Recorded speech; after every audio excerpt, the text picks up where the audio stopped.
very much an impromptu little verdict because I'd forgot about the Qarabağ match tomorrow night. But quarter to 6, I think it is. It's not the best kick-off time. Nah, but quarter to 6. I think it's because of their time difference. I don't know how many hours ahead they are, but a lot of quarter to 6? all of their league phase matches at home with quarter to 6. They must be 2 or 3 hours ahead of us. Must be. Well, basically Asia, so. Well, first of all, we're getting anything. Happy birthday, Rob. Thank you very much. That's the case. I don't think I'm gonna have time to invite anyone out around to go for drinks anywhere. That'll be a watching the house kind of job for Qarabağ, but well, I'm gonna say that we're just talking about on the way here, what do I actually know about Qarabağ? Literally, I've sat and looked through their players. I think I'm not gonna lie. I'm not gonna sit and pretend I know loads about Qarabağ. I know nothing about. I mean, I did read there. Obviously, this probably. I think technically speaking, because we've never been to the knockouts, I think this is their first season of the knockouts as well. I think it's good for clubs like Qarabağ because I think in previous formats there would have been finishing bottom of groups where there would have been with Barca, Inter and Dortmund, for example. They would have been hammered every week and. Well, that's it, yeah. So it's good for them, but unfortunately, hopefully, their journey comes to an end next week when we move over the 2 legs. Well, fingers crossed, yes. But I think it's different. Different place for the fans to go to, I suppose, as well. Long way for me to go, but longer. The furthest we could go, to be fair, isn't it? I think it's the furthest European trip in history. If I'm not, did I say that when we first got drawn against them? It's the longest 5,000. We must be up there. Round mile. I mean, since the Russians have sort of been suspended from European football, it probably is Unless one of the Scottish teams play Qarabağ. I think the longest possible journey, it's either a Portuguese or it might be Tenerife now. If Tenerife qualified, literally, because one of the Canary Islands, somewhere Las Palmas or something. If they qualified, then Qarabağ qualified. I think that could have been the longest possible trip. That would be awful. But no, I don't know much about them. I know that they got hammered by Liverpool 6-0 in the last game. So odds are it must be a decent team too. Well, to reach the knockouts. Obviously, I know they're not in the best stage of the knockouts it could be, but you know, if any side that reaches the knockouts, you've got to give them a bit of credit, haven't you? So I think, to be fair, we'll go there tomorrow. Hopefully, we'll pick up new results. You've got a new lovely little travelling kit. That's where they can get posts on the socials today. New kit, no problem. There we go, sorted. But I think, to be fair, is it going to be a full strength 11, or is Eddie Howe going to be? Think he's going to be keeping the side fresh for Man City in the weekend? I don't know, because I don't want to disrespect Qarabağ, but I think we can probably afford to rest a few of the big players and still manage to. We'd still potentially pick up a result. We don't have to go all out full strength. Especially after Sunday as well. I mean, the players dug deep on Sunday and really had to. Well, I consider the referee wasn't exactly helping very much. Yeah, we were basically playing against 11 men after the after sending off eventually, which shouldn't have been the only sending off. Looking at the highlights, obviously I didn't watch the match live. It was the most baffling refereeing performance I've ever seen in my life. I didn't see the second half. I missed the second half because I was out, but I seen the pen that wasn't given. I don't know how the ref gave a free kick. I don't know what he was thinking. I don't know if we need to have a discussion about just the state of VAR. I don't think VAR's a problem. I think it's English officials. It's never been the problem. I don't think it works in Germany. It's efficient in Germany. I mean, they're known for being efficient anyway, aren't they? So. Well, I tell you what though, I think it is officials in general. Obviously, there's been loads of people. Obviously, VAR's been spoken about a lot in the media, especially since last Sunday. Yeah. And I think Jeff Sterling was saying on TalkSport that in Spain recently there was a decision that took 7 minutes. That's just ridiculous. Like Alex Ferguson said when they were speaking about VAR, I think it was Years came out saying, look, we need video referees, and literally, if it takes longer than 30 seconds, you stick with the original decision. Yeah.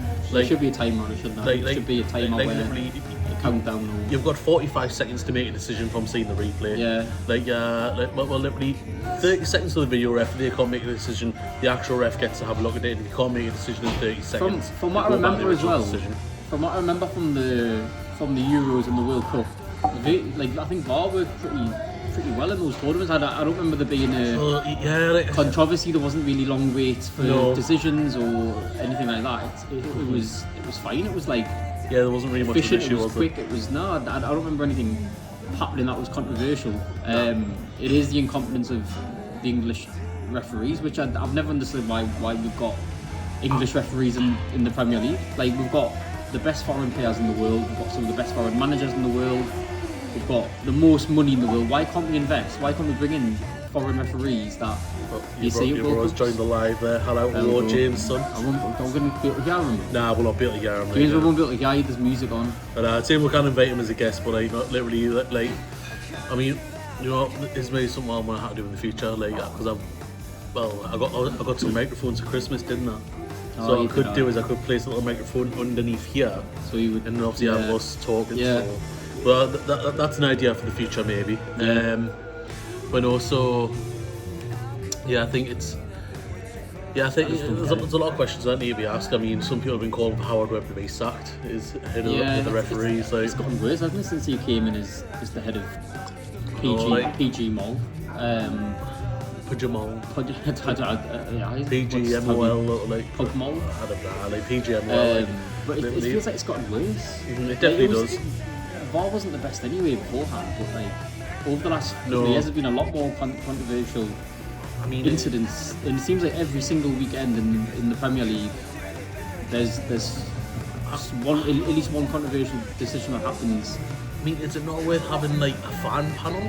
Like, I think former players need to get involved as well. I think because referees haven't played the game at a high level before. Players have. They know what it's like. And I mean, generally, like I would seriously have, like, obviously you got the ref, you got the video ref, and then I would literally have like a fan panel and a former players panel, like literally, and you just put it to a democratic vote, then just whatever is the highest outcome based on a percentage. Like, I bet you could go to St James's Park on a Saturday, and out of the 52,000 people, there'll be at least the high majority would get the correct knowledge decision, of like a lot of the fans like yourselves see things that the ref doesn't, and I don't understand how.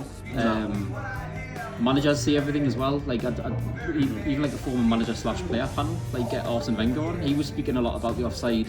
I don't like Wenger's offside. No, he doesn't. He doesn't. But he's got ideas, and he's trying to make changes and improve football, and he knows what it's like to manage at that level. That's easy. Elite manager, like obviously I know he's been retired a few years now, but elite manager, like, you know. Even the offside against Tottenham. Where was the semi-automated offside? It wasn't offside. I mean, literally, like it's one of them. Like, I think a lot of refereeing and rules needs to be discussed, and possibly a bit more common sense needs to come in. I think. I don't like the offside rule, because I think the advantage isn't for the attackers, because a lot of the time, like, I think I said it. Well, one of the podcasts ago, the attackers always naturally go to be leaning forward because he's running in a forward direction. So of course it's going to be offside every time. There's no advantage to the attackers at all. I mean, it's stupid. Especially like if you score a goal with your foot. Yeah. Like, and then look at where your head was. Like I mean, literally, like if your head is literally like his shoulder, like was literally. You score a header, fair enough. Like 3 centimeters. Yeah. Like ahead of the defender. Like fair enough, he scored with his head. Different kettle of fish. Like he's definitely offside. His head was technically ahead of the player. There's definitely advantage, but like literally they were basically level. Like so literally it comes down to what size feet you've got as well, isn't it?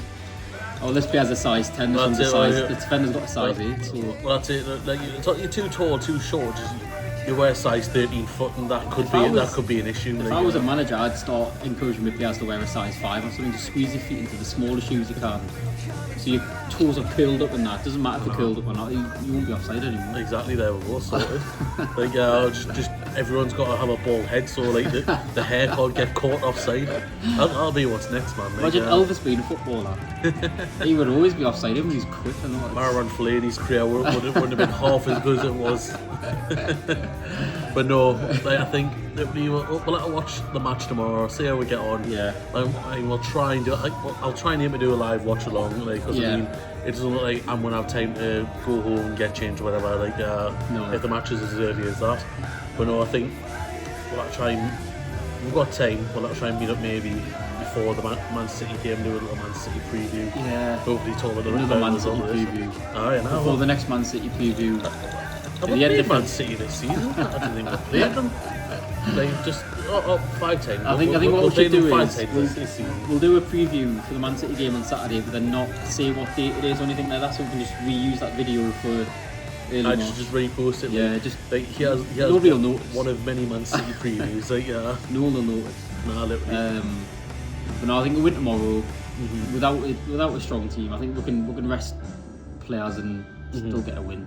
100%. Like, we'll definitely get something out of this. I don't actually know what teams flew over. I don't know what players have flown over because I saw Ramsdale and Chow in the photos. But I mean, I'm sure Eddie Howe will do a press conference tonight and we'll know more about the team and what's going on there. To be fair, it does feel like we're picking up in form as well. I think I read something the other day about there was a players meeting or something after the Brentford game. Yeah, I think I brought that one of our lives. The manager wasn't involved in it, but Trippier was the sort of lead, I think, in that. Should have came early in the season. Trippier doing what Bruno should have been doing a long time ago. Like. I don't know why it's taken until now to have that sort of meeting. Well, this is my gripe with Bruno still. Like, obviously, yes, I've also slated Bruno a lot in the past, and let's be honest, he's been my best player this season. He's carried with us, yeah. It's going to be a massive miss as well, the next. But like, he's not a leader. Like, well, he might be a leader in a sense of like, you've got your leaders in your group, but he's not the captain. Yeah. Like part of the leadership group. So. Like, definitely, I think he should be part of the leadership group, but he shouldn't be captain. Like, yeah. I mean, and it's fine. Obviously, it's gotten that bad that like, essentially, a 35-year-old Kieran Trippier is kind of picking up the mantle. He's always kind of been that leader anyway, though, hasn't he? He's always been the most natural let's be honest, leader in the team. Like, the cell shouldn't have been stripped of the captaincy. Like, and if he had to have, it should have been given to Trippier, because at least then Trippier is the one who'll stand up and he'll demand answers. Like, and I mean, obviously, yes, I know Bruno also part of that. So it was like Trippier, Bruno, Murphy and Byrne, I think, what the names mentioned. Murphy's a weird. I don't really see him as much of a leader, much of a big voice in the. He'll be a big character though. He intelligent character. Like, plus, he's one of the longest serving players at the club now. Nearly 10 years, coming up 10 years. Is he the longest serving player at the club now? Like, either him or Cher. I don't think him or Shaw, right? Both came at the same time. I both signed by Rafa, right? Oh no, Murphy was a season before. Probably in Cher. Well, as I'm saying, like, Murphy might be the longest serving player at the club now since Lascelles' departure. Like, so literally, like, well, I mean, plus he's like, so through his mother, he's a local lad, like, through his mother. Like, so like literally, this is the club he grew up supporting. So like, of course, he's probably going to have a say in it. Like, but no, I think fingers crossed. Like, they've turned the corner. They've realised the mistakes. I think they've proven fans wrong, because I never expect us to get a win against Tottenham. Definitely not a win against Villa, because we spoke about this on the Thursday before the weekend. It's usually been like a rough few weeks coming up. That's what we've been the topic of most of the videos. I think I said 2-1 to Villa. I think you said 2-1 either way. So I don't think anyone expected. And I think when Villa scored as well, yeah, well, we've tried. when Villa scored, I think we all probably thought the worst, even though that was offside. But then I don't know what on earth the Villa keeper was thinking. Nah, literally, it's like channeling. He's in a Nick Pope. Like, just a stupid run. Like literally, like, I mean, at least do it like just outside the box, not on the edge of the halfway line. You know what I mean? It's like, surely even if we would have went on and scored that, surely you'd prefer the. Have 11 men and be like ones each or something like that. I think Villa was still on top in that. I think we were still winning at that moment, yeah. They were winning 1-0, they were still on top. Because it came from their corner. Well, I mean, what's worse, being like sent off and 1-1 down, or like 1-1, being 1-1 and having 11 men, like, I don't know, I just don't know what he was thinking. I think he cost them the game. 100%, he did, 100%. I still think it's a tough few weeks coming up, though. I think these two results aren't like an upturn in form, because I think we've got to continue it. Oh, 100%. Well, I mean, if we're going to even try and get any semblance of a chance of playing Champions League next season through league position, we need to turn things around now. I mean, I think Europe's still definitely on the cards, but Champions League, there's definitely 100% a question mark over that. But to be fair though, I think this rough period that I think the last tough game of the month was Villa, wasn't it? Like when we look back at the schedule, it started at PSG away, I think it was. Was that the first tough game, or Liverpool away? We were like, we're not going to get any wins in that period, but we haven't done. I mean, a draw against PSG, it's certainly been better than we thought it was going to be. Yeah, we've got easier fixtures coming up, but there's not any easy games in the Premier League, especially this stage of the season where we've got Brentford coming up at home as well, who are also playing for European football. Well, that's it. So we need to get we've got Everton together. Everton coming up. I haven't got Brentford, so we already played. Everton coming up. Got Man United coming up as well, who again they're looking good. Well, new manager bounce. I mean, to be fair, seems like he's gotten playing good football. It's getting out of time for you. What time are you due back? About 2ish. We'll down the road. Exactly, aye. I found a new little hiding spot, haven't we? I'm getting you what? New bad, so I came the other day to scout out and hey. What are your thoughts for Saturday then? Do you think it's a free hit, or I mean, do you think we can get something? I mean, we said this last time we played Man City. Honestly, away in the League Cup and at home in the League Cup. We said that we had a chance. And how did we beat them early in the season? Were they playing 5 at the back? I can't remember. Well, literally, we scored more goals than them. I would just like. We kept Haaland quiet. That's one thing we did. We do seem to keep Haaland quiet when we do play him, but like. But then Haaland didn't even play against them in the second leg in the League Cup, and we still beat them. Well, literally, just play 5 at the back and and just see what we can do. I mean, I think we've just got to look at how other teams have got results against them this season.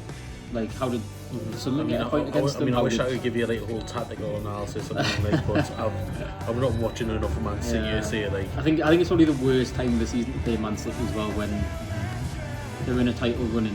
Like, I think playing Man City in the last 3 months of the season, where they do put a run together, there is just something about Man City in the last 3 months. It's the worst time of the season to play them. I think the best time to start the season, which we did in November, where they were a bit shaky enough, but the last 3 months of the season, style of Man City. We're not in a spoons. No, it looks like one. But it's not a spoons. No. But like the last 3 months of the season of Man City is probably the worst time you can play them. Because they will put a run together. They will win 10 games in the bounce. I know, it's like they'll easily pick up around 20 points minimum. I think they will win the title. That's maybe conservative. You think they'll leapfrog Arsenal? Yeah, I think Man City will win the title. I think they've got more experience of doing this. I think they've got more experience of turning it round and. Well, I mean, Arsenal have won a title in 22 years now, is it? Yeah, and I think if it is true as well about Pep leaving at the end of the season, I think he will want to go out with the most trophies possible. Is Pep like? There's talk of it, isn't there? There's been whispers for the last 4 years. Or Pep will leave at the end of the season. That's because you see, I think people speculate this because he said he should have only done 3 seasons at Barca. That's the main reason why he did. It is the longest stint he's ever done, isn't it? It's coming up 10 years for him, Man City. Yeah, well, that's it. Like, he said he should have only done 3 seasons at Barca, and he did 4. Then he left after 3 seasons at Bayern. So obviously, pretty much since year 4, everybody's been like, why has he not left yet? But I mean, I thought he kind of was going to do a bit of the Mourinho thing and just do 3 years everywhere and just kind of conquer every big European. Do like that Football Manager challenge where you win a trophy in every single country or every continent or whatever. I win a league in the Continental Cup in every continent. Why not? But I seen something the other week about Man City drawing up a 3-name. I mean, I think it was TalkSport that posted it or whatever. So you can't really believe that. Well, it'll probably be Arteta, Alonso. I think in Maresca, I think it was. Oh, Maresca. Yeah, I think Maresca was on there, which would be a bit. Literally after seeing what he's done in Chelsea, no, I wouldn't even want Maresca at Newcastle, to be honest. If we were at Eddie Howe, I think even. He's not a good manager. I know that you could probably say, well, he won the Club World Cup, but Cole Palmer won Chelsea the Club World Cup, not Maresca. Maresca. To be fair, who cares about the Club? Who sat and watched the Club World Cup? I didn't watch it. like Maresca plays good attacking football, but he doesn't know how to set up a team to defend. No. Like, so no, I would not. That showed when we played them. Like, well, when I sat and watched all their highlights, I was like, God, these are awful defensively. Shocking. Signal was apparently terrible on the live. And I do apologise. And I don't really like technical issues. I'll get my connect to the Wi-Fi next time we do this. Like, but no, like, I think I see how it goes. Also, we'll do an in-depth Man City video, possibly. I might say Thursday, possibly if you're about. But But no. I'd say I'll do my research, but I'll just have a look at a couple of weeks ago when we last played them. No, and then you get to do it again. A couple of weeks' time, we do it all again. No, and then we might do it again if we draw them in the Champions League as well. I know, exactly. By the way, before 6 times in a season. Before we end as well, it'll be 7. 2 legs in the Champions League. We could potentially play Man City 7 times this season. I think 5. That's crazy. That. I think I saw it was the first time since the 70s or 80s when we played Birmingham 5 times in a season. That we played a team 5 times. I'm just starting to think, what's the most amount of times you can play a team? Well, literally twice in the Premier League. Well, twice in the Premier League. Let's assume you get them in the Community Shield. To be fair, you could theoretically play a team 3 times in the Premier League if you play 45 minutes and it gets abandoned. I'm not counting that. And then no, twice in the league, Community Shield. Yeah. League Cup semi-finals. Is it 2 legs? 2 legs for the FA Cup? Or was it 1 leg? Is there replays later on? Or is it? Are they all extra?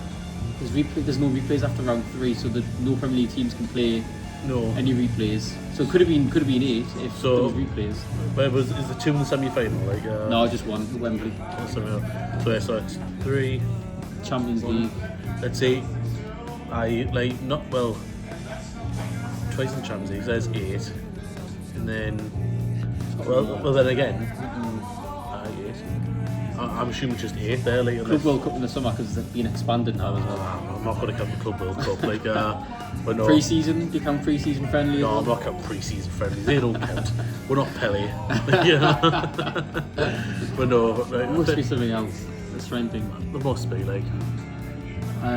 You could play them. You can't play them again in the league phase because you can't play another English team in the league phase, can you? Nah, I don't think you can. What's that, 8 or 9? Definitely 8. I think we're at 8. That's one every month. You could play the same team once every month. You could theoretically, You could theoretically play a team one every month. Obviously just due to scheduling, it'll be different phases, but it is a bit crazy. But no, I think on that note, we'll leave it there because we're obviously going to spend more time in the next month talking about Man City, not just Newcastle. We turn into a Man City podcast. And we're bordering on it. We're bordering on it. But alright, we'll leave that there. And no problem. What a time to be alive. what a time if you're neutral in your second teams on Man City and Newcastle. What a time to be alive.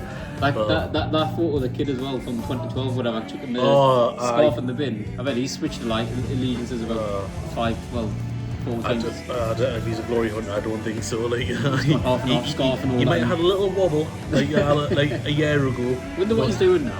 If you're out there, reach out. Or not. Stay in the wheelie bin for me. Right. I'll catch you later, guys. See you later. Bye.